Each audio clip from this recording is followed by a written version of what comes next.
Hello everyone, कैसे हो आप सभी लोग। आई होप आप बहुत अच्छे होंगे और अच्छे से तैयारी भी चल रही होगी। सो आज हम करने वाले हैं मंथली एमसीक्यू सीरीज का part 14 for the month of June. अगर आपने इसका प्रीवियस पार्ट नहीं देखा है तो आई बटन पे क्लिक कर सकते हैं। पार्ट नंबर 13 का लिंक आपको यहाँ पे मिल जाएगा एंड पीडीएफ के लिए आप हमारा टेलीग्राम चैनल ज्वाइन कर सकते हैं जिसका लिंक आपको डिस्क्रिप्शन बॉक्स में मिलेगा। ठीक है, सो उसे आप एक बार चेक कर लीजिएगा। तो चलते हैं, सेशन को स्टार्ट करते हैं। So first आपका क्वेश्चन है, Kalyani strategic system limited in partnership with the Paramount group from the South Africa unveiled the Simba 4x4 light armoured multi-purpose vehicle at the Eurostarry 2026 in Paris, France. The Kalyani Strategic System Limited is the defense arm of which Indian company?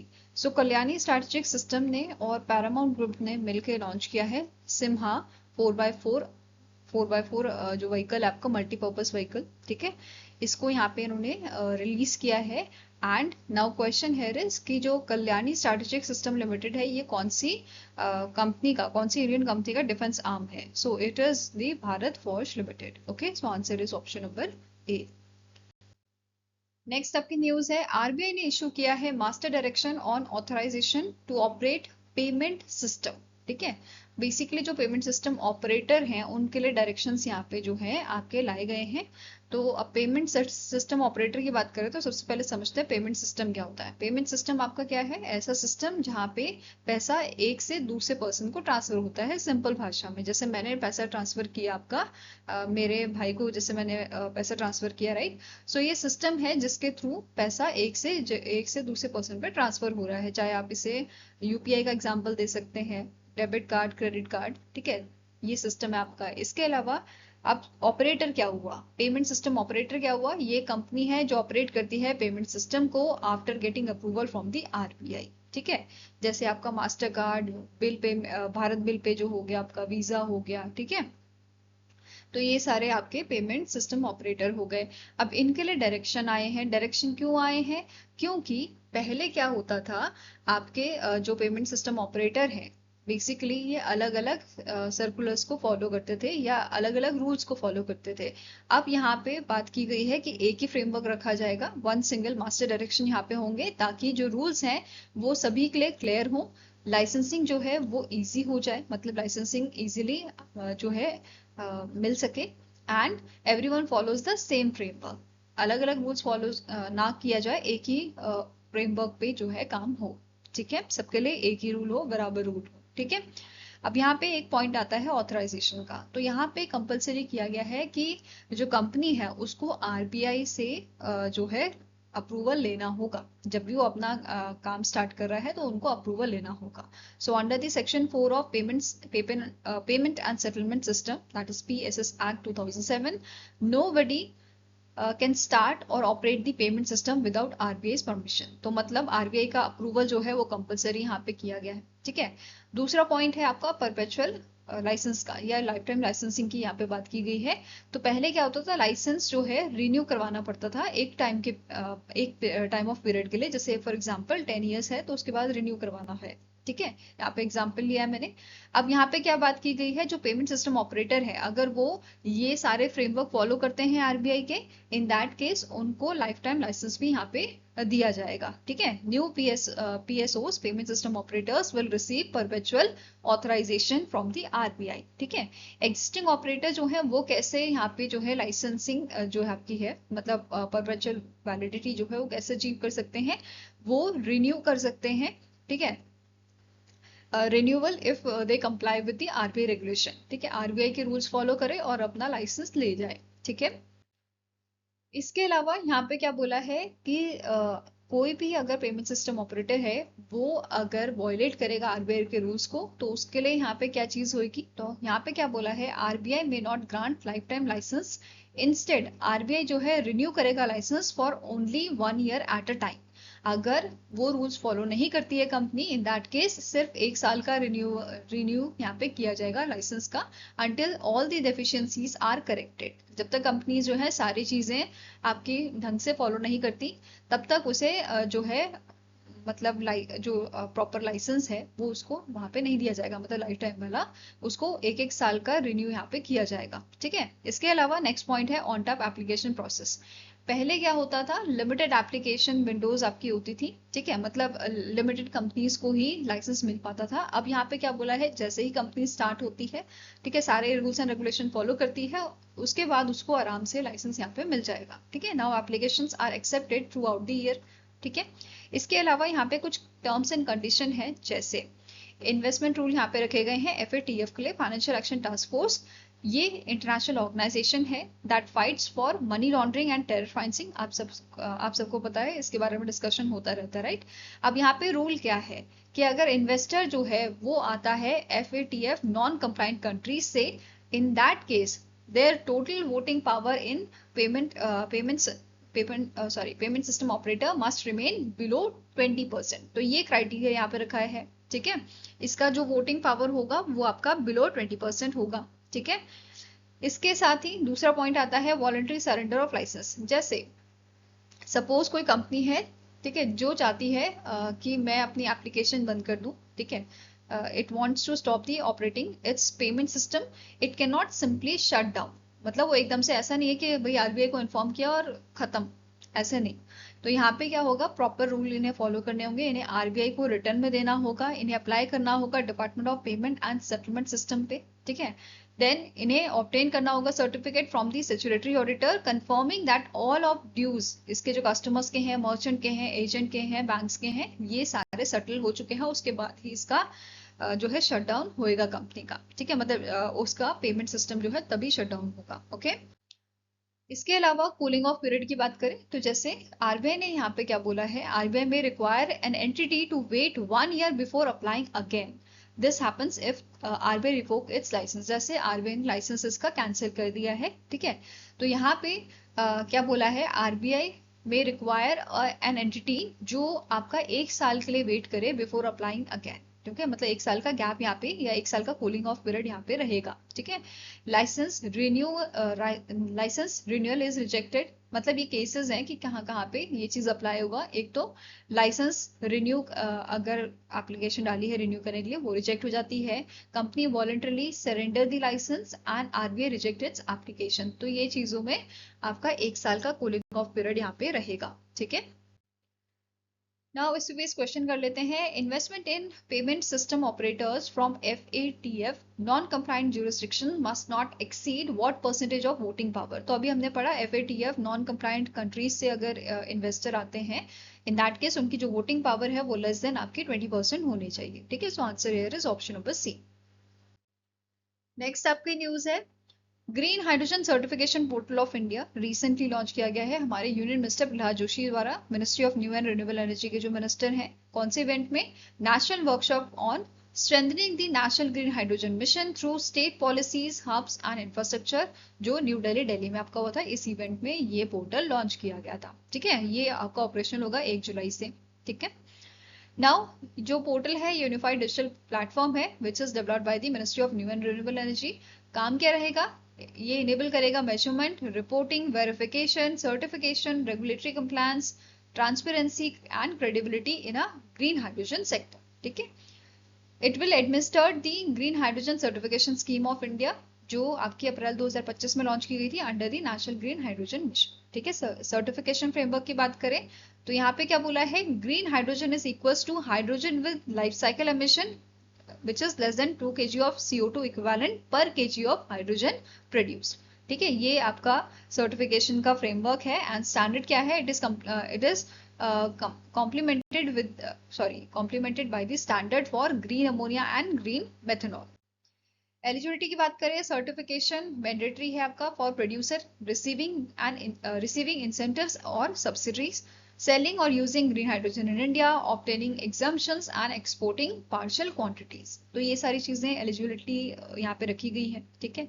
अब बात करते हैं national green hydrogen mission, जिसके साथ ये initiative आपका aligned है, ये पोर्टल अलाइंड है, ठीक है, जिसको 2023 में लाया गया था एंड फाइनेंशियल आउटलेस का 19,744 करोड़ था आपका, ठीक है। टारगेट क्या था, 5 million metric ton annual production हमें करना है, एनुअल प्रोडक्शन कैपेसिटी हमें करनी है, 125 gigawatt dedicated renewable energy capacity हमें करनी है, अट्रैक्ट करना है greater than 8 lakh crore amount and 6 lakh jobs create करनी है और 50 million turns annual CO2 reduction हमें करना है 2030 तक, ठीक है। ये हमारा टारगेट है नेशनल ग्रीन हाइड्रोजन मिशन का, ठीक है। इसके अलावा स्टेट पॉलिसी लैंडस्केप की बात करें तो यहाँ पे आपका क्या बोला है, डेडिकेटेड ग्रीन हाइड्रोजन पॉलिसीज, मतलब बेसिकली यहाँ पे आपके कुछ स्टेट्स हैं, ठीक है, जिन्होंने ऑलरेडी नोटिफाई किया है डेडिकेटेड ग्रीन हाइड्रोजन पॉलिसी, जिसमें महाराष्ट्र, राजस्थान, उत्तर प्रदेश, वेस्ट बंगाल, गुजरात, उत्तराखंड आपके आते हैं। इंटीग्रेटेड हाइड्रोजन प्रोविजन जो है ये आपका लॉन्च किया है हिमाचल प्रदेश, मध्य प्रदेश, उड़ीसा, तेलंगाना, छत्तीसगढ़, आंध्र प्रदेश एंड असम की जो गवर्नमेंट्स है उन्होंने। एंड पाइपलाइन की बात करें तो ये फाइनलाइज किया है आपका हरियाणा ने, पंजाब ने, बिहार ने एंड केरला में, ठीक है। नाउ नेक्स्ट न्यूज है ग्लोबल स्टार्टअप इकोसिस्टम रिपोर्ट आपकी जारी की गई है 2026 की, and it is release by the startup genome in partnership with the global entrepreneurship network. Main purpose इसका है एनुअल ग्लोबल रैंकिंग और रिसर्च रिपोर्ट बेसिकली देना, जो इवेल्युएट करती है स्टार्टअप इकोसिस्टम को on performance, funding, talent, innovation and business environment के basis पे, ठीक है। कवरेज की बात करें तो यहाँ पे एनालिसिस आपका हुआ है 5.5 मिलियन स्टार्टअप्स का across 350 plus ecosystem with policy insight from 200 plus organization in 80 plus countries। तो ये एनालिसिस यहाँ पे किया गया है। अब यहाँ पे इस बात करें रैंकिंग की तो ये बेस्ड है आपके 6 सक्सेस फैक्टर्स में। पहला है परफॉर्मेंस, जिसकी परसेंटेज 27.5% की बताई गई है, funding 20%, market reach 20%, talent and experience 17.5%, AI native clusters 10% and research and development engine 5%, right. Overall ranking में टॉप किया है सिलिकॉन वैली ने, मतलब सबसे ज्यादा स्टार्टअप्स यहाँ से आपके थे, followed by New York city, then London third number पे, फोर्थ पे Tel Aviv from Israel, fifth पे था आपका बॉस्टन, और इंडिया से बेंगलुरु जो है, बेंगलुरु कर्नाटका, ये इसने टॉप 20 में 15th पोजीशन जो है हासिल की है, ठीक है। इसके अलावा 31st नंबर पे दिल्ली आपकी यहाँ पे थी, ठीक है, जहां से सबसे ज्यादा स्टार्टअप्स हमें देखने को मिले हैं। नेक्स्ट यहाँ पे बात करते हैं सबसे ज्यादा इंप्रूवमेंट कौन सी सिटी में देखी गई है, तो it is settle from US से, ठीक है। दिल्ली की बात करें तो दिल्ली जो है 2 पोजीशन यहाँ पे इस बार गिर गया है, एंड 31st जो है इसकी अभी करंट रैंक है, and it shares this rank with the Zurich Switzerland, ठीक है। इसके अलावा सिलिकॉन वैली जो फर्स्ट नंबर पे था, it dominates all 6 success factor, right. बात करें बेंगलुरु की तो बेंगलुरु जो है आपका ओवरऑल 15th रैंक पे था, ग्लोबल रैंक इसकी 15 थी, वेरस 2025 में इसकी 14वीं रैंक थी, ठीक है। 14th रैंक इसकी 2025 में थी। इसके साथ ही बेंगलुरु जो है ये आपका इसने सेकंड स्पॉट सिक्योर किया था एशिया में for AI innovation and entered the global top 10 for performance and research and development, right. Ecosystem value जो है वो आपकी 153 बिलियन यूएस डॉलर की है बेंगलुरु कर्नाटका की, एंड एआई फंडिंग जो इसने बेसिकली यहाँ पे अट्रैक्ट की है ये है 58% of India's AI funding, right. Venture capital की बात करें 2021 से 25 के बीच में तो यहाँ पे 39 बिलियन यूएस डॉलर फंडिंग यहाँ पे इसने जो है फॉलो की है, ठीक है। It followed the 39 billion US dollar funding and it ranked 4th in Asia, right. इसके अलावा स्टार्टअप एग्जिट की बात करें तो 2021 से 25 के बीच में इन्होंने जनरेट किया है 46 billion US dollar across 304 exits, ठीक है। इसके अलावा टॉप फंडेड स्टार्टअप्स की अगर हम बात करें इंडिया में तो ये आपके जेप्टो, मीशो एंड उड़ान थे, ठीक है। नेक्स्ट यहाँ पे इस पे भी क्वेश्चन कर लेते हैं। इन दी GSER 2026 ranking Bengaluru Karnataka was place at which global position among the startup ecosystem. तो अभी हमने पढ़ा ये आपका 15th पोजीशन पे था, ठीक है। So answer here is option number C. Next आपके यहाँ पे न्यूज है यूएस वर्ल्ड यूनिवर्सिटी रैंकिंग 2027 जो है रिसेंटली रिलीज की गई थी, and it is published by the London based Quacquarelli Symonds QS ने बेसिकली इसको रिलीज किया था, and it was the 23rd edition 2027 का। कवरेज की बात करें इसमें इवैल्यूएट किया गया है 1500 प्लस यूनिवर्सिटीज को across 106 countries and territories including your 52 Indian universities, ठीक है, वो भी इसमें इस बार शामिल हुई हैं, इवैल्यूएट की गई हैं।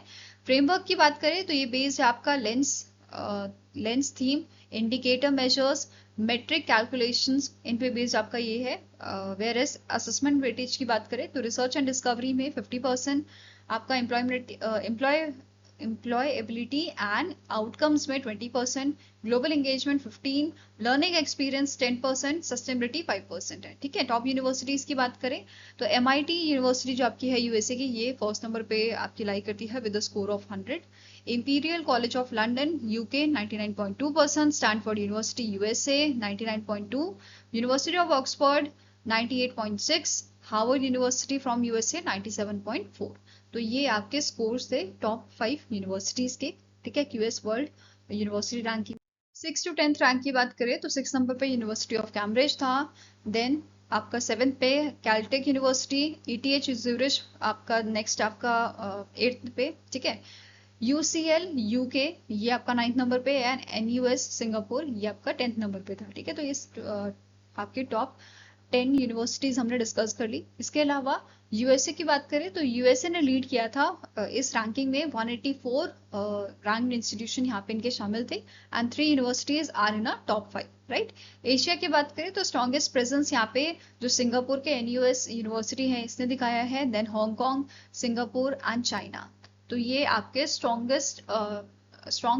प्रेजेंस एशिया के यहाँ पे इन कंट्रीज द्वारा जो है देखी गई है। ठीक है, इसके अलावा डेब्यूटेंट्स की बात करें तो 90 नए इंस्टीट्यूशन इस लिस्ट में शामिल हुए हैं। ठीक है, 2026 में 112 थे, इस बार सिर्फ आपके जो है 90 इंस्टीट्यूशन इस लिस्ट में शामिल हुए हैं। ठीक है, मेनलैंड चाइना कॉन्ट्रीब्यूट्स दी 13 एंट्रेंस। सबसे आपके यहाँ पे जो चाइना है, चाइना से 13 न्यू एंट्रेंस या न्यू इंस्टीट्यूशन इस लिस्ट में शामिल हुए हैं। ठीक है, इंडिया की बात करें तो टॉप 5 यूनिवर्सिटी इंडिया की जो इसमें शामिल है, it is your IIT Delhi जिसका ग्लोबल रैंक 118 है, IIT बॉम्बे सेकेंड नंबर पे with a global rank of 134, IIT Madras third पे with a global rank of 170, IIT Kharagpur West Bengal 2005वीं रैंक पे, and IISc Bangalore 5th number पे with a global rank of 221। तो ये Indian universities थी, top Indian universities. ठीक है, इसके अलावा टॉप परफॉर्मर IIT दिल्ली रहा था जिसका स्कोर आपका 65.7% पे है। ठीक है, highest rank Indian institution for the second consecutive year. Okay, representation की बात करें 52 इंडियन यूनिवर्सिटीज इस लिस्ट में शामिल हुई हैं। 54 थी 2026 में, 2027 में कितनी बताई गई है आपकी 52। ठीक है, India ranks 5th globally in a number of institution after USA, UK, China and Germany. तो मतलब इनके सबसे ज्यादा यहाँ पे जो है इंस्टीट्यूशन शामिल हुए हैं। आफ्टर दैट इंडिया का 5th नंबर पे जो है नाम आता है जिनके इंस्टीट्यूशन यहाँ पे 52 इंडियन यूनिवर्सिटीज जो है इस लिस्ट में शामिल हुई। ठीक है, अब यहाँ पे 2017 से अगर हम कंपेयर करें तो 271% इंक्रीज यहाँ पे हमें देखने को मिला है। ठीक है, 2017 से 27 के बीच में। ठीक है, अब नए जो यूनिवर्सिटीज हैं इंडिया की जो इस लिस्ट में शामिल हुई हैं वो कौन कौन सी हैं, रैंकिंग में शामिल हुई हैं तो IIT धनबाद झारखंड से 703rd रैंक ग्लोबली। देन आपका नेक्स्ट आता है Bharathiar university from Tamil Nadu 715th rank. ठीक है, देन आपका it debuts at the 75th globally in a citation per faculty metric. Right, इसके अलावा प्रोग्रेस की बात करें अगर हम तो IIT Delhi, IIT Madras, Kharagpur, IIT Kanpur, Roorkee, IIT Guwahati, Indore, IIT BHU Varanasi, IIT मंडी, इन्होंने यहाँ पे अपनी रैंकिंग इंप्रूव की है। एंड कौन कौन से यूनिवर्सिटीज है जिनकी रैंक डिक्लाइन हुई है तो इट इज आपका IIT बॉम्बे, IIT हैदराबाद, रोपड़, इनकी जो रैंकिंग है वो कम हुई है। ठीक है, नाउ इसमें इस क्वेश्चन कर लेते हैं which Indian institute emerged as India's highest rank institution in a QS World University ranking। तो इंडिया का सबसे हाईएस्ट रैंकिंग जो थी IIT दिल्ली की थी, 118 इसका ग्लोबल रैंक था। ठीक है, so answer is option number B. अब QS की बात करें, इसके प्रेसिडेंट हैं नुनजियो क्वारली, हेडक्वार्टर इसका लंदन यूके में लोकेटेड है और इसे 1990 में स्टैब्लिश किया गया था। ठीक है, नाउ नेक्स्ट आपकी न्यूज है PM नरेंद्र मोदी का विजिट था फ्रांस में और इस विजिट के दौरान इन्होंने 52nd G7 समिट जो है वो आपकी अटेंड की थी।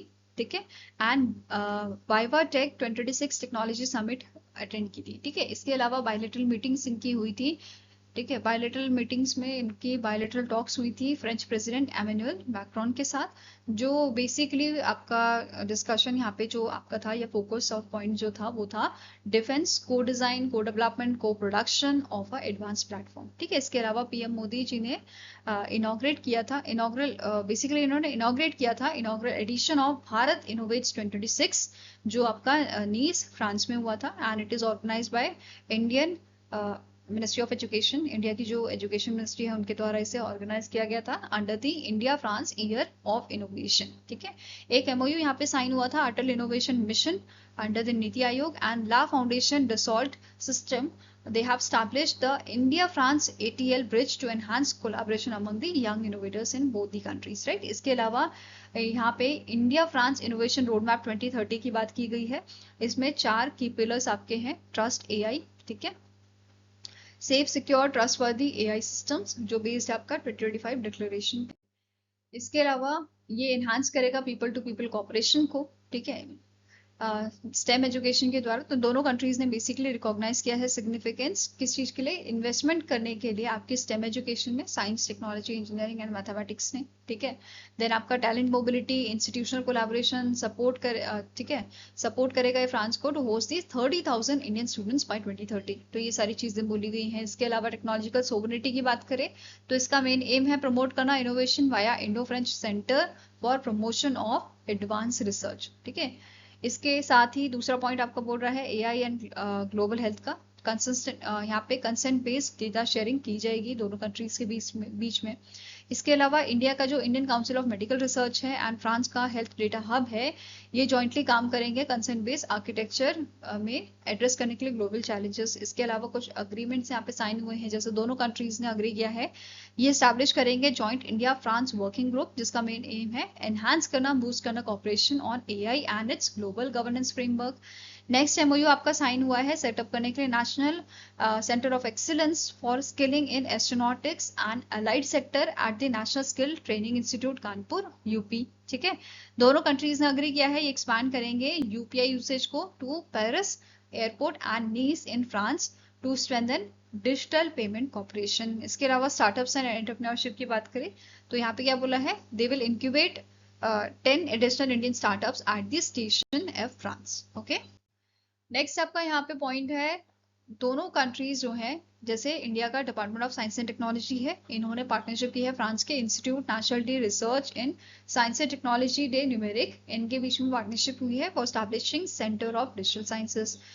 इसके अलावा दोनों कंट्रीज के बीच में यहाँ पे जो है अग्रीमेंट हुआ है, या आप बोल सकते हो दोनों कंट्री ने अग्री किया है कि ये स्टैब्लिश करेंगे नया Indian council for agriculture relation India chair on AI innovation and culture at the university Paris केले इन फ्रांस, ताकि स्ट्रेंथन किया जा सके academic collaboration in emerging technologies. ठीक है। इसके अलावा लेटर ऑफ इंटेंट साइन हुआ है लॉन्च करने के लिए pilot projects in digital health research, India की Indian council of medical research and France की हेल्थ डेटा हब के बीच में ये लेटर ऑफ इंटेंट साइन हुआ था। इसके अलावा इंडिया एंड फ्रांस ने साइन किए हैं agreement for establishing high level mechanism to double bilateral trade over the next 5 years। ठीक है। फिर नेक्स्ट पॉइंट बोल रहा है दोनों कंट्रीज ने, both countries instituted an economic security dialogue for enhancing bilateral cooperation in supply chain critical sectors जैसे critical minerals, semiconductor, energy and cyber security हो गया। इसके अलावा डिक्लेरेशन ऑफ इंटेंट यहाँ पे साइन किया गया है जो फोकस करेगा railway and high speed rail development in India. Then दोनों कंट्रीज ने फॉर्मलाइज किया है general security agreement on classified information exchange. फिर लेटर ऑफ इंटेंट साइन हुआ है इसरो और French national centre for space studies के बीच में for establishing framework for joint cooperation in microgravity research and human space exploration. तो इसमें letter of intent इनका साइन हुआ था।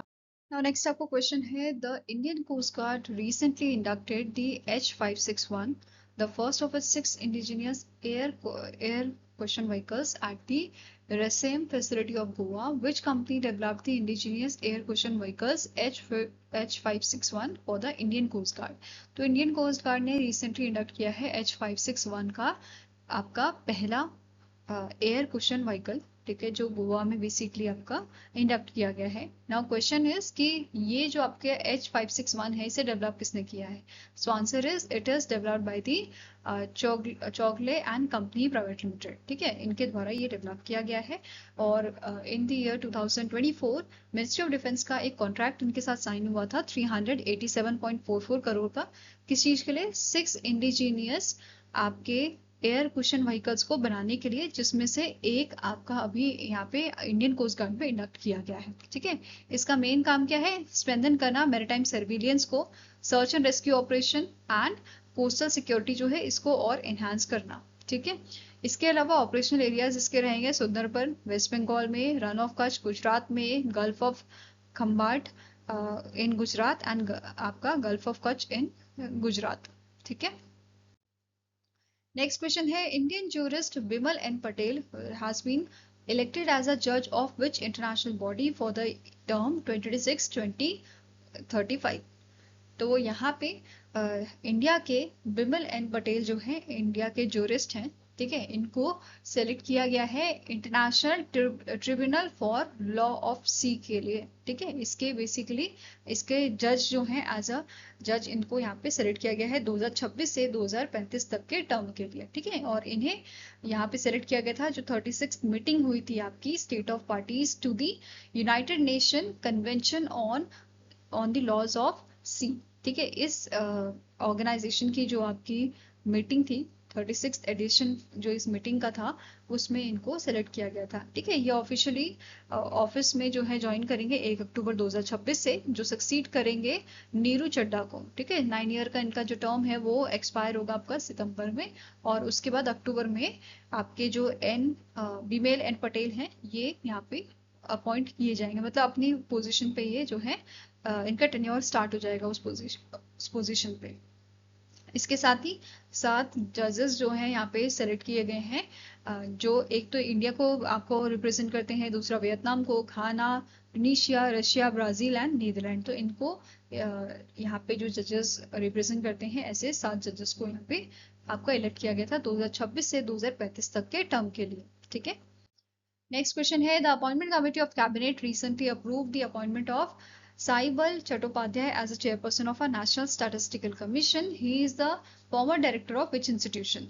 तो अपॉइंटमेंट कमेटी ऑफ कैबिनेट ने आपका जो है चेयरपर्सन अपॉइंट किए हैं नेशनल स्टैटिस्टिकल कमीशन के, जिनका नाम है साइबल चट्टोपाध्याय। ठीक है, इनको चेयरपर्सन यहाँ पे इलेक्ट किया गया है, और ये जो है फॉर्मर डायरेक्टर आपके रहे हैं IIM कैलकाटा के। ठीक है, so answer is option number B. इनके साथ साथ ही कुछ और मेंबर्स यहाँ पे जो है सेलेक्ट हुए हैं, जैसे आपका सुभद्रा दास, सत्येंद्र बहादुर सिंह, आपके माधवन मुकुंद, इनको सेलेक्ट किया गया है, इनको अपॉइंट किया गया है as a part time member to restore the full operational strength of your national statistical commission. Okay, next आपको क्वेश्चन है रिजर्व बैंक ऑफ इंडिया ने अप्रूव किया है extension of whose tenure as a interim part time chairman of HDFC bank.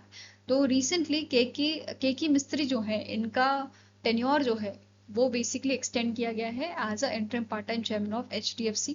ठीक है, HDFC bank, और इनका जो टेन्योर है ये आपका रहेगा अंटिल 18 सितंबर 2026। इन्होंने सक्सीड किया था अतनु चक्रवर्ती को as a interim part time chairman of HDFC bank. ठीक है, next question is the Reserve Bank of India cancel the licence of which Karnataka based urban cooperative credit bank due to inadequate capital and earning prospect and fail to comply with a certain provision of a Banking Regulation Act 1949।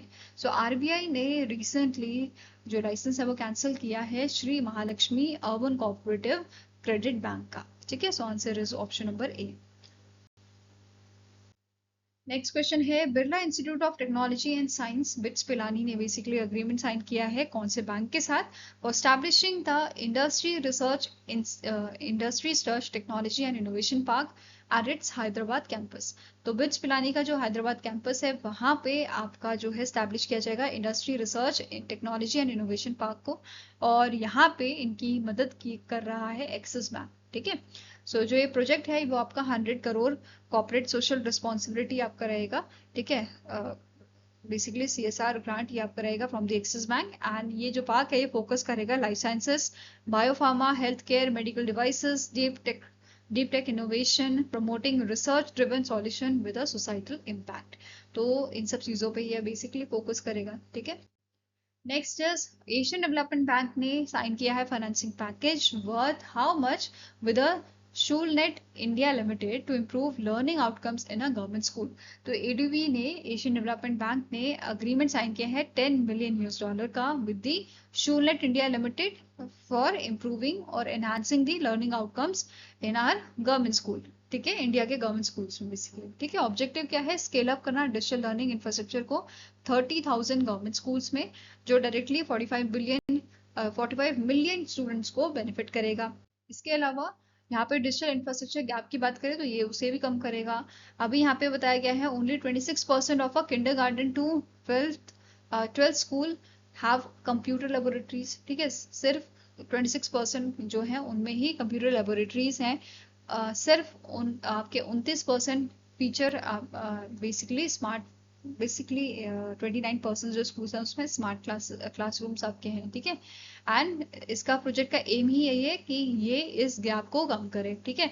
Next है implementation की बात करें तो यहाँ पे install की जाएंगे computer laboratories in at least 1000 government schools, establish करेंगे 58,000 डिजिटल क्लासरूम्स को, ट्रेन करेंगे 56,000 एजुकेटर्स को डिजिटल टीचिंग मेथड्स के लिए। इसके अलावा फंडिंग स्ट्रक्चर की बात करें तो 5 मिलियन यूएस डॉलर लोन यहाँ पे रहेगा आपका from the lending Asia's private infrastructure fund, ठीक है।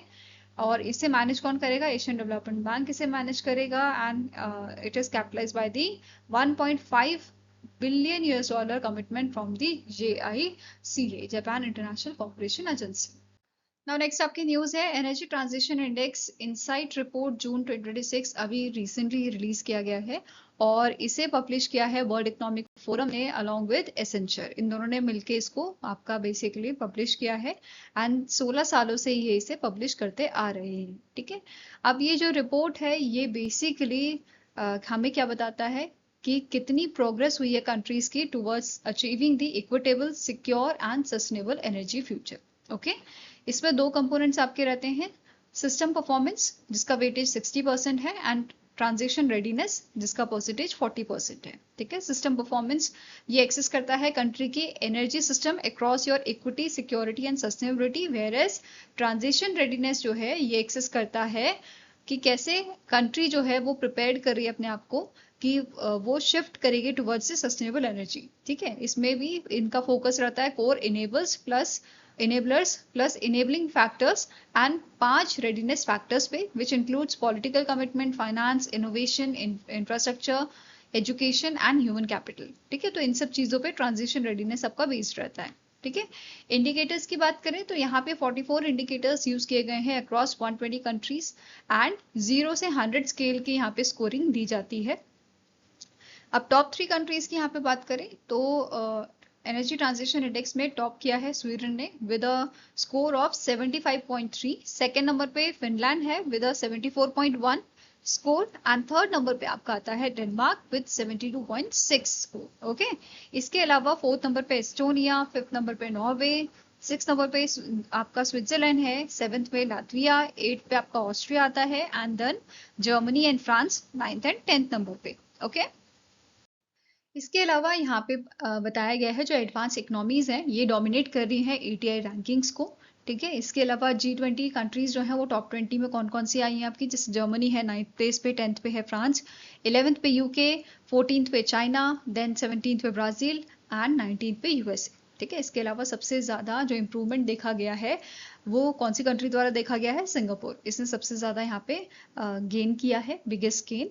एंड रीजनल की अगर हम रीजन वाइज बात करें तो सब सहारा अफ्रीका में स्ट्रॉन्गेस्ट गेन देखने को मिला है और सबसे अच्छा यहाँ पे जो परफॉर्मेंस देखने को मिली है वो तंजानिया और जिम्बाब्वे की है, ठीक है। इसके अलावा एशिया रीजन जो है इसमें इसकी जो प्रोग्रेस है वो बेसिकली डिक्लाइन हुई है and middle east and north Africa में स्ट्रॉन्गेस्ट कंट्री जो भर के आई है वो है आपकी कतार, ठीक है। बॉटम 5 कंट्रीज की अब बात कर लेते हैं ETI रैंकिंग में तो democratic republic of Congo 120 number पे ये आपका था with a 39.8 score, Botswana 119 number पे with a score of 41.8, Jamaica with a 118th rank and 43.6 score, Yemen 117 पे 45.3 स्कोर, मंगोलिया 116 पे विद अ स्कोर ऑफ 45.3, ठीक है। इसके अलावा अदर पॉइंट्स देख लेते हैं, जैसे ग्लोबल रेडीनेस की बात करें तो ये हमें डिक्लाइन इसमें देखने को मिला है, मतलब इसमें कमी आई है 0.76%। ठीक है, इस दर से ये कमी आई है। एनर्जी इन्वेस्टमेंट की बात करें तो 3.3 ट्रिलियन यूएस डॉलर की इन्वेस्टमेंट देखने को मिली है। ओवरऑल स्कोर जो है ये आपका बढ़ा है 0.03% से। ठीक है, सिस्टम परफॉर्मेंस इंप्रूव हुई है, वेरस रेडीनेस जो है वो यहाँ पे कम हुई है। ठीक है, उसका डिक्लाइन हुआ है। इसके अलावा प्रोग्रेस की बात करें तो 56% ऑफ कंट्रीज जो है इन्होंने इंप्रूव किए हैं इनके score. Only 24% progress across all 3 dimensions. ठीक है, नाउ अब बात करते हैं इंडिया की परफॉर्मेंस की। तो इंडिया की 70th रैंक हमें देखने को मिली है इस ETI रैंकिंग में, 2026 की जो रैंकिंग है, और 2 प्लेसेस इंप्रूव किया है इंडिया ने विद स्कोर ऑफ 54.9। राइट, इसके अलावा इंडिया के बारे में यहाँ पे मेंशन किया गया है कि जो लो कार्बन जॉब्स हैं, लो कार्बन जॉब्स शेयर जो है इंडिया का, वो आपका 2024 में बढ़ा था by the 24%, whereas renewable energy sector employment जो है ये इंडिया की 25% इंक्रीज हुई है एज कंपेयर टू 2023। ठीक है, and it reaches to 1.3 million. Okay, अब यहाँ पे इंडिया की प्रायोरिटीज क्या है ये भी बताई गई है। क्लीन एनर्जी एक्सपेंशन की हमारी प्रायोरिटी है, renewable energy capacity, grid expansion and green hydrogen. इसके अलावा अब बात करते हैं प्रायोरिटीज वर्ल्ड इकोनॉमिक फोरम की। तो इन्होंने 3 पॉइंट यहाँ पे दिए हैं। ठीक है, पहला है कि जब भी कोई कंट्री प्लान करी है एनर्जी सिस्टम का तो उसको बिगनिंग में 3 चीजें दिमाग में रखनी है। ठीक है, ये चीजें दिमाग में रख के उसे आगे बढ़ना है। Embedded security, affordability and resilience. ठीक है, ये डिजाइन प्रिंसिपल इनके होने चाहिए। दूसरा पॉइंट आपका कह रहा है कि सिर्फ एनर्जी प्लांट को, मतलब रिन्यूएबल एनर्जी प्लांट बिल्ड करने से कुछ नहीं होगा, साथ में ही कंट्रीज को जरूरत है कि वो एक्सपैंड करे और बेसिकली मॉडर्नाइज इलेक्ट्रिसिटी ग्रिड्स जो है वो यहाँ पे उन पे वर्क करे। ठीक है, ताकि जो पावर है वो आपकी आसानी से इजीली जो है कंज्यूमर तक पहुंचाई जा सके एफिशिएंटली। ठीक है, तीसरा पॉइंट है रिस्टोर करना investibility through the stable policy and targeted capital flows. मतलब ये बोल रहा है कि जो गवर्नमेंट है इसको क्रिएट करना होगा इस तरह का एनवायरनमेंट कि जो इन्वेस्टर है वो यहाँ पे कॉन्फिडेंट हो इन्वेस्ट करने में इस सेक्टर में। ठीक है, एनर्जी सेक्टर में। तो ये चीज यहाँ पे बोली है, मतलब ऐसे आपको पॉलिसीज यहाँ पे बनानी चाहिए। ठीक है, ऐसा यहाँ पे एनवायरनमेंट क्रिएट हो कि ट्रस्ट बेसिकली जनरेट हो। ठीक है, नाउ क्वेश्चन यहाँ पे क्या है, which country top the energy transition index 2026 ranking with a score of 75.3। तो टॉप किसने किया था, हमने पढ़ा था टॉप किया था यहाँ पे स्वीडन ने। ठीक है, followed by Finland and Denmark. Okay, next यहाँ पे आपका न्यूज है, पीएम नरेंद्र मोदी का विजिट हुआ था स्लोवाकिया में, उसके रिगार्डिंग आपके पॉइंट्स हैं, जैसे इनकी विजिट के दौरान इन्हें order of white double cross दिया गया था। ठीक है, स्लोवाकिया का हाईएस्ट नेशनल अवार्ड है ये, एंड इसी के साथ पीएम मोदी का ये 33rd ग्लोबल ऑनर है। ठीक है, इसके अलावा इनकी जो है बायलेटरल टॉक्स हुई थी रॉबर्ट फीको जो पीएम है स्लोवाकिया के, इनके साथ, और इनके जो बायलेटरल टॉक है इसका मेन फोकस था defence, trade, technology, energy, education, innovation and other topics पे। ठीक है, नेक्स्ट पॉइंट है, इंडिया एंड स्लोवाकिया ने अग्री किया है ये स्टैब्लिश करेंगे जॉइंट वर्किंग ग्रुप। ठीक है, joint working group on counter terrorism. साथ में ही इन्होंने अग्री किया है लॉन्च करने के लिए consular dialogue mechanism for strengthening cooperation in consular matters. ठीक है, इसके अलावा नेक्स्ट पॉइंट है आपका थर्ड पॉइंट, ये कह रहा है दोनों कंट्री ने अनाउंस किया है कि ये स्टैब्लिश करेंगे first ever Indian council of cultural relation chair in AI at the technical university of Kosice in Slovakia. ठीक है, इसके अलावा 11 अग्रीमेंट यहाँ पे साइन हुए हैं, जैसे लेबर माइग्रेशन के रिगार्डिंग यहाँ पे एक अग्रीमेंट साइन हुआ है। दूसरा आपका हुआ है डिजिटल कॉपरेशन को लेके, जैसे 5G 6G standardization, internet of things, machine to machine application, इन सब चीज़ों पे जो है दोनों कंट्रीज कोलैबोरेट करेंगी। इसके अलावा लेटर ऑफ इंटेंट यहाँ पे साइन हुआ है प्रमोट करने के लिए cooperation defence field, advancing joint development, joint production and collaboration between the defence industries. ठीक है, इसके अलावा एक MOU साइन हुआ है क्वांटम कम्युनिकेशन की फील्ड में एंड क्रिटिकल इंफ्रास्ट्रक्चर प्रोटेक्शन को लेके, which reflects growing focus on emerging technologies. Right, next MOU है national institute of naturopathy Pune Maharashtra का अग्रीमेंट साइन हुआ है with the Slovak health spa Piestany, enhance करने के लिए cooperation in a wellness and traditional systems of health. ठीक है, next है एक MOU साइन हुआ है ऑडियो विजुअल क्रिएशन को लेके, फिल्म एंड मीडिया प्रोडक्शन के रिगार्डिंग यहाँ पे कोलैबोरेशन होगा। IT Delhi and Slovak technical university जो है इनके बीच में यहाँ पे आपका अग्रीमेंट साइन हुआ है स्टूडेंट एक्सचेंज स्कॉलरशिप रिसर्च को लेके, ठीक है। फिर दोनों मिनिस्ट्रीज जो है आपकी इंडिया की मिनिस्ट्री एंड जो स्लोवाकिया की मिनिस्ट्रीज हैं उन्होंने हायर एजुकेशन एंड रिसर्च को लेके अग्रीमेंट साइन किया है। देन साइंस एंड टेक्नोलॉजी को लेके अग्रीमेंट साइन हुआ है Indian national science academy and Slovak academy of science of Slovakia को लेके, मतलब इनके बीच में ये अग्रीमेंट साइन हुआ है साइंस एंड टेक्नोलॉजी को लेके।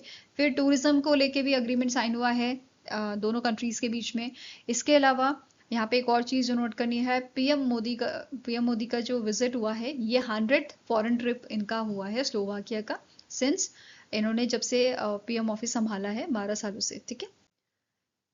नाउ नेक्स्ट आपका यहाँ पे न्यूज़ है smart warehousing system for food grain storage जो है रिसेंटली लॉन्च किया गया है हमारे यूनियन मिनिस्टर प्रहलाद जोशी द्वारा, ठीक है। Ministry of consumer affairs food and public distribution के हमारे मिनिस्टर हैं। इसका मेन पर्पस क्या था, स्मार्ट वेयर हाउसिंग सिस्टम को लॉन्च करने का, मॉडर्नाइज करना फूड ग्रेन स्टोरेज को और स्ट्रेंथन करना transparency in your warehousing operation, ठीक है। डिप्लॉयमेंट की बात करें तो इसे इम्प्लीमेंट किया गया है across 215 bag based food grain warehouses में of a central warehousing operation, और एफसीआई का प्लान है कि एडिशनल 150 वेयर हाउसेस में इसको हम यूज करेंगे या इसको डिप्लॉय करेंगे बाय अक्टूबर 2026, ठीक है। ये इनका एम है। इसके अलावा यहाँ पे जो smart warehousing system use किया गया है ये कंबाइन करता है कुछ टेक्नोलॉजीज को, जैसे आपका फास्टैग हो गया, ऑटोमेटिक नंबर प्लेट रिकॉग्निशन, ठीक है, intelligent access control through the geo tagged smart locks. तो इस टाइप की टेक्नोलॉजीज यहाँ पे कंबाइन हो गए, मतलब इसका काम आपका चल रहा है, ठीक है। नाउ नेक्स्ट आपका क्वेश्चन है गवर्नमेंट ई मार्केट प्लेस ने एक एमओयू साइन किया है with the common service centre e governance services India limited के साथ, which is a special purpose vehicle जो इम्प्रूव करेगा procurement access in rural and underserved areas. Now question here is under this MOU how many government e-marketplace सुविधा केंद्रास will be established on a pilot basis। तो इस MOU के तहत 50 आपके जो केंद्रास हैं वो स्टैब्लिश किए जाएंगे पायलट बेसिस पे। एंड ये जो अग्रीमेंट है वो किसने साइन किया है ये भी देख लेते हैं, अजीत बी चावन जो एडिशनल सीईओ हैं गवर्नमेंट ई मार्केट प्लेसेस के, एंड सुबोध मिश्रा जो सीनियर वाइस प्रेसिडेंट है आपके from this common service centre e governance services, ठीक है। तो इनके बीच में ये अग्रीमेंट साइन हुआ था और इस अग्रीमेंट के तहत 50 सेंटर्स आपके दिल्ली एनसीआर, महाराष्ट्र, उत्तर प्रदेश, गुजरात, तमिलनाडु, केरला, कर्नाटका, तेलंगाना, वेस्ट बंगाल जैसी जगहों पे आपके स्टैब्लिश किए जाएंगे, ठीक है। और इस एमओयू के तहत ये सपोर्ट करेगा वेंडर असेसमेंट को, ब्रांड अप्रूवल को, product and service catalogue creation को, एंड हेल्प करेगा सेलर्स की to become active on government e market platform, okay. Next आपका यहाँ पे न्यूज है सर्च कम सिलेक्शन कमेटी जो है रिसेंटली गठित की गई है गवर्नमेंट ऑफ इंडिया द्वारा under the national sports governance act 2025। इसका मेन पर्पस है यहाँ पे जो नेम्स जो है चेयरपर्सन एंड मेंबर्स के वो रिकमेंड किए जाएं of the national sports board के लिए, ठीक है। अब इसका फंक्शन क्या रहेगा, एक लिस्ट बनाई जाए कैंडिडेट की, चेयरपर्सन की पोस्ट एक है और मेंबर्स की 2 पोस्ट आपकी यहाँ पे हैं, ठीक है। सिलेक्शन क्राइटेरिया यहाँ पे क्या बताया गया है, individuals with experience in public administration, sports governance, sports law, related fields. तो ये आपका यहाँ पे एक्सपीरियंस बेसिकली देखा जाएगा, ठीक है। और यहाँ पे अभी एज अ चेयरपर्सन के लिए cabinet secretary doctor TV Somanathan को यहाँ पे रिकमेंड किया गया है। बाकी मेंबर्स आपके रिकमेंडेशन कौन कौन सी है, हरि रंजन राव जो सेक्रेटरी है ministry of youth affairs and sports के, आपके lieutenant general retired Harpal Singh जो इंडियन ओलंपिक एसोसिएशन के नॉमिनी एंड स्पोर्ट्स एडमिनिस्ट्रेटर हैं, ठीक है। देन नेक्स्ट आते हैं गगन नारंग ओलंपिक शूटर हैं, एंड एन कुंजरानी देवी रियोन स्पोर्ट्स पर्सनालिटी है। तो इनका रिकमेंडेशन अभी यहाँ पे किया गया है इस कमेटी द्वारा। नेक्स्ट आपका यहाँ पे न्यूज है 16th BRICS agriculture minister meeting आपकी हुई थी इंदौर मध्य प्रदेश में, जिसका थीम था building for resilience, innovation, cooperation and sustainability, right. 12 से 13 जून को ये हुई थी under the chairmanship of India, okay. पहली बार इंदौर में इसे होस्ट किया गया है, ब्रिक्स मिनिस्टर मीटिंग पहली बार होस्ट की गई है। और यहाँ पे इंदौर डिक्लेरेशन भी हमें देखने को मिले हैं जिसमें food security, nutrition and livelihood शामिल है, agriculture, trade and cooperation, regenerative, climate resilient and sustainable agriculture, partnership for innovation and investment. These are the Indore declaration, ये याद रखना है। इसके अलावा यहाँ पे मेंबर कंट्रीज जो हैं इन्होंने अग्री किया है ये स्टैब्लिश करेंगे 4 मेजर प्लेटफॉर्म्स को। पहला आपका है BRICS network of centre of excellence on agro ecology and regenerative agriculture. इसको स्टैब्लिश किया जाएगा, इसे स्टैब्लिश किया गया है प्रमोट करने के लिए sustainable, natural and climate resilient farming को through collaborative research, capacity building and best practices exchange with initial coordination of ICAR, Indian institute of farming system research, Modipuram. Right, so यहाँ पे स्टैब्लिश किया गया है BRICS network of centre of excellence on agro ecology and regenerative agriculture. Okay, next है आपका BRICS network on digital agriculture. इसको launch किया गया था to foster cooperation in your AI, Jio special technologies, digital public infrastructure and data driven agriculture solutions. ठीक है, इन पे इसका फोकस रहेगा एंड इसको लॉन्च किया गया है with the initial coordination of IIT Delhi. ठीक है, नेक्स्ट आता है global forum on farmers right in seed system.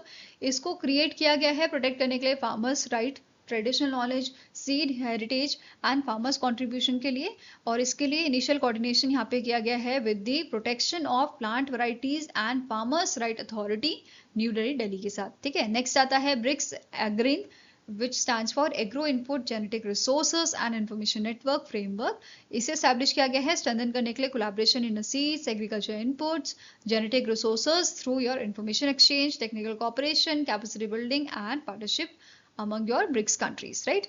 Next आपका यहाँ पे पॉइंट बोल रहा है जो ब्रिक्स मेंबर है इन्होंने एग्री किया है स्ट्रेंथन करने के लिए BRICS agricultural research platform by transforming it into a knowledge to action hub and to convert research outcomes into a scalable solution for the farmers, right? Next आपका यहाँ पे पॉइंट बोल रहा है जो ब्रिक्स मेंबर्स है इन्होंने रीअफर्म किया है इनका commitment to the fair and inclusive trading system, strengthen करना साउथ साउथ कोऑपरेशन को, अग्री किया है एनहांस करने के लिए collaboration in your climate resilient agriculture, food security, innovation, fisheries and livestock and your aquaculture. Okay, इसके साथ ही यहाँ पे एक डेडिकेटेड मिनिस्ट्रियल डायलॉग आपका हुआ था on the small farmers, women and youth shaping future of food security, जिसमें हाईलाइट किया गया है कि there is a need to improve access to markets, finance, technology and capacity building for these groups, right? इसके अलावा यहाँ पे इस मीटिंग में अप्रॉक्सीमेटली आपके 100 डेलीगेट शामिल थे ब्रिक्स एंड पार्टनर कंट्रीज से, और इन्होंने ब्रिक्स वाटिका ट्री प्लांटेशन इनिशिएटिव में भी पार्ट लिया था। ठीक है, इसके साथ ही यहाँ पे second BRICS disaster risk reduction working group meeting भी हुई थी पूरी ओडिशा में, जिसमें डिस्कशन आपका किया गया था disaster financing, resilience infra, early warning में। ठीक है, नेक्स्ट है first BRICS anti corruption working group meeting यहाँ पे हुई थी, वर्चुअल मीटिंग ये थी which is led by the department of personnel and training, जिसका मेन फोकस था स्ट्रेंथन करने में international cooperation and anti corruption frameworks, and यहाँ पे डिस्कशन किया गया था asset recovery, cross border corruption, transparency पे। ठीक है, इसके अलावा फॉरेन पॉलिसी डायलॉग यहाँ पे हुआ था 11th एडिशन न्यू दिल्ली में, और इसमें डिस्कस किया गया था BRICS @20 digital governance, climate action and reforms को लेके। नाउ नेक्स्ट आपकी न्यूज है Indian cyber crime coordination centre ने 2 पोर्टल्स अभी लॉन्च किए हैं for preventing cyber crimes and to ensure the justice for victim. ठीक है, पहला आपका यहाँ पे पोर्टल है ग्रीवियंस रीएड्रेसल मैकेनिज्म, नाम से पता चल रहा है। ये क्या करेगा, ये एड्रेस करेगा कंप्लेंट्स को फ्रॉम अकाउंट होल्डर्स जिनका बैंक अकाउंट जो है फ्रोज किया गया है। ठीक है, and it is placed under the lien और put on hold due to suspicious transaction flag during the cyber crime investigation. तो साइबर क्राइम इन्वेस्टिगेशन के दौरान जिन अकाउंट को, क्योंकि होता है ना किसी किसी में शक होता है, शक के बिहाफ पे अकाउंट को फ्रोज कर दिया जाता है, उससे जो पर्सन है वो ट्रांजैक्शन अपनी नहीं कर सकता। ठीक है, तो इसके रिगार्डिंग कंप्लेंट डालने के लिए ग्रीवियंस रीएड्रेसल मैकेनिज्म पोर्टल बनाया गया है। ठीक है, दूसरा इसका फंक्शन क्या है, it will enable account holders to seek review of actions taken against their account. तो क्या क्या चीजें उसके अकाउंट पे क्या एक्शन लिया गया है, क्या स्टेटस वहां पे है, तो वो सब चीजें यहाँ पे आसानी से वो देख पाएगा। ठीक है, दूसरा आपका आता है portal money restoration module portal. इसे डिजाइन किया गया है to provide convenient mechanism for victims of cyber financial fraud to seek the return of money that has been frozen और recovered after filing a complaint. तो यहाँ पे again आपका ये क्या काम कर रहा है, इसको बेसिकली बनाया गया है ताकि कन्वीनियंट मैकेनिज्म जो है वो प्रोवाइड किया जा सके जो विक्टिम है, किस चीज के विक्टिम है, साइबर फाइनेंशियल फ्रॉड के विक्टिम है। ठीक है, और उनको उनका पैसा जो है वो वापस मिल जाए।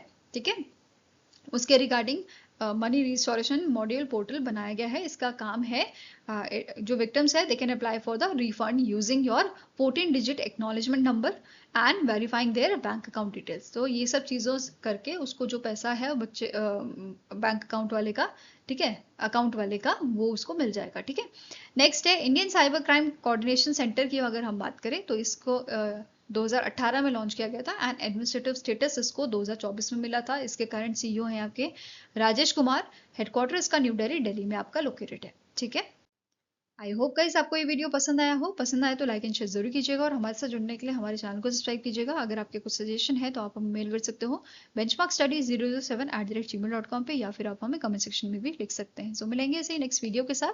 Till then take care, have a nice day and all the best for your preparations.